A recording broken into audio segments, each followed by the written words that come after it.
G'day there. Welcome to the Closing Bell, recorded on the 11th of August. Look, markets are dead, let's face it. It is a struggle coming up with anything interesting to talk about right now with the ASX flatlining it. We're just waiting for a sign of short-term direction. So I thought I'd just have a look at, first of all, the 10-year bonds, give you a sense of what's going on there, how things can play out, because I think that's very important for how short-term direction is going to play out. And also have a look at the commodities that are sort of rolling over.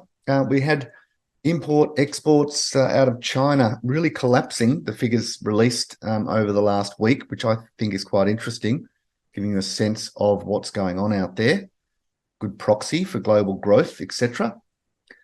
Copper, iron ore really coming off the boil. So I just want to show you those, give you a sense of that slowdown and what it could mean. So just starting with this US 10-year bond, I just want to give you a sense of the fact that rates are actually rising at the moment in the US. A lot of supply coming from the government, which is starting to affect things. Everyone's saying, with the inflation figures, rates near their high. That's probably true. But we just want to be aware that on this weekly chart, you can see the weekly trend is actually up in those 10 years. So really want to let that play out. There is the old high here from late last year. That's going to be an important level. Does it break above? But even if it does get above, you've got to be wary or, expect potential for a false break. And then that could be it for rates. I just want to show you the past. This is sort of how they usually play out.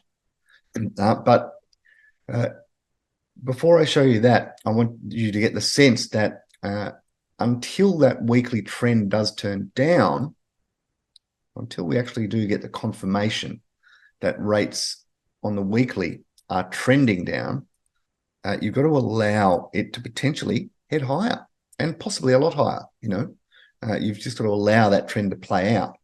But I want to show you in the past what's happened so you can get a sense of the fact that these double tops are pretty common in rates when they're going to top out. And what I mean by that is back here, 2018 to 2020, we had rates rising in there, the 10 years, had a correction, then we had another wave higher, the double top, false break, then turned down, weekly downtrend, and the rates really came off. Also back here, 2013 to 2015 move, you see the rates rising rapidly, a big correction. They went all the way back up to retest the high, double top, turned down, weekly downtrend, rates came off in a big way. Even going back here, 2009 to 2011, rates rising, big correction, rates falling a long way, but then rising again all the way back to retest that high level, double top, turn back down, weekly downtrend, big drop in rates. So you can see that that sort of process is pretty common in rates as they top out. Even just one more, 2005 to 2007, big rate, rise there, correction, retest, double top, turn down, weekly downtrend, and rates came off. So that's really the sense of what will probably take place here. And we're just in that phase of we've had the big rise, the correction in rates, and now we're rallying back, or the yields, sorry, are heading back to retest that old high.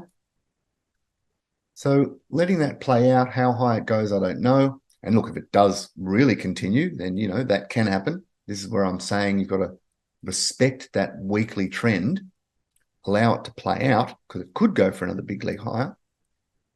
But really, I'm sort of expecting some sort of spike or retest and then turning down. And once it gets to the point where the weekly trend does actually shift and turn down, then look, it could be the starting gun for rates really coming off the boil. And that's going to be important, knowing that. So I think giving you that sense of history and how they usually play out, these turnarounds, it's usually a retest of the spike high before it turns down. But you do want to wait for that weekly trend to actually turn down before getting very confident and possibly, buying, really loading up on bonds.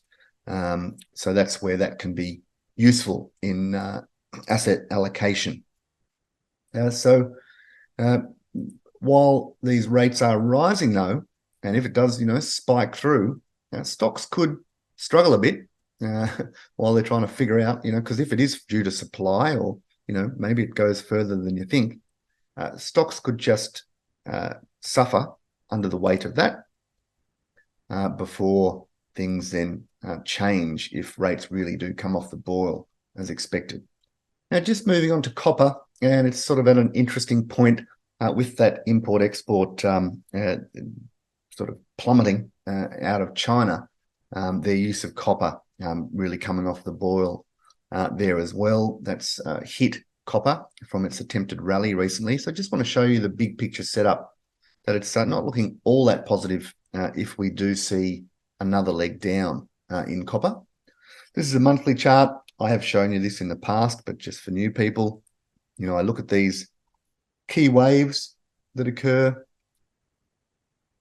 and really analyze future price action based on that. The point of control of the wave, the sell zone of the wave,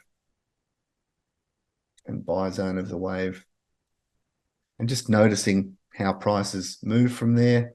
You can see the retest of the point of control, rallying up, lots of work done around the sell zone, ended up spiking higher, having a false break of the high. And this is a monthly chart. That's back in 2008-ish. And then the crash, which came all the way back to the buy zone area of the whole wave. And that was where it was great buying and went on to have its next wave. So just noticing these waves and how prices respect the point of control of the wave. How you often get a rally out of there, but then up in the sell zone is where you've got to be wary. So that sell zone of the wave there, the area where things turn down again. Still finding support at the point of control, but when it breaks, where does it go to? The buy zone of the wave, which is where it then turns back up. And also noticing the trends. So the monthly trends, 10-month exponential, 20-month simple, pretty good at picking out these big picture trends all the way along. And you can see where we are now, still in downtrend on that monthly trend basis. And if we're looking at the wave structure, and you can see just in this wave, just showing you again the fact that it pulled back to that point of control, rallied up to the sell zone area, sold off all the way down to the buy zone, and then turned around again, just showing you that really repetitive way that copper's been moving for decades. So just looking at the current wave and thinking about that. And you can see the way it's moved just on this wave from 2020 to 2022.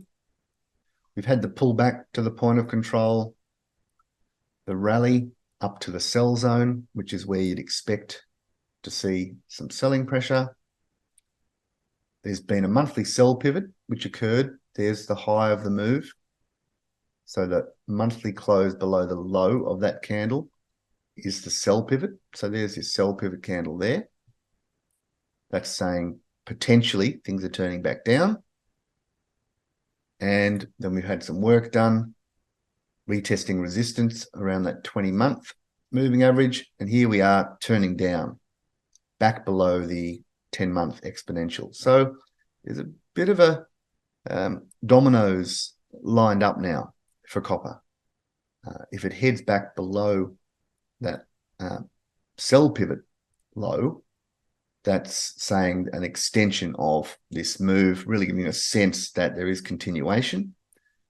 And that's around what, 350, 360. You can see that's also the point of control of the whole wave. So there's sort of a domino lined up here that more weakness could see copper go on its next journey. And look, based on how it's moved, and I have talked about this in the past, a worst case scenario is it could actually have a move all the way down there at some point. Maybe that's a year or two away, who knows?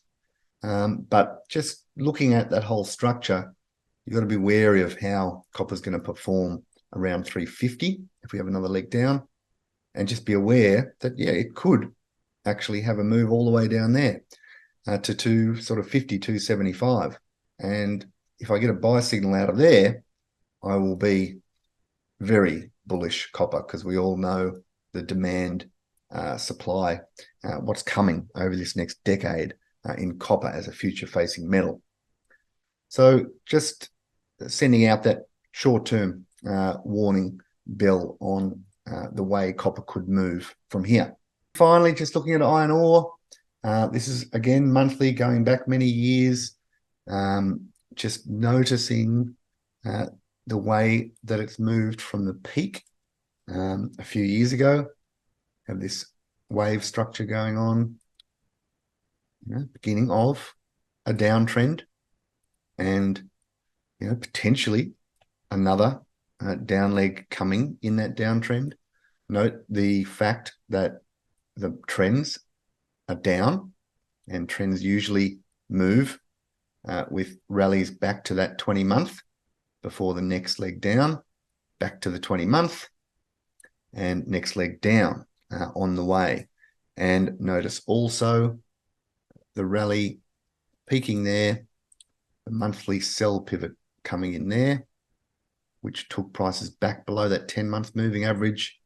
And we've had months of sort of work done around 100, 110, and things set up to potentially have another leg down. In the near term, everything really set up and pointing down in iron ore. So those big picture, copper, iron ore, where US rates are heading, they're all just right at this moment saying that stocks and resources are just saying things are slowing down a bit, and be a bit wary for the short term. I know, I've been talking about this window 24. Yes, that's opening up. And if things turn up and get bullish, I'm going to be going with it. But just right now, the way things are looking is just saying it's not yet time to be going hammer and tongs at this market. Just be ready for potentially a little bit of downside from here. But if you were interested in where the opportunities are, I think at the moment it might be oil and gas and uranium. So if you've listened this long, I reckon that's the hunting ground, and maybe I'll look in that area for you next week in the closing bell. All right, cheers. That's enough. Talk to you next week.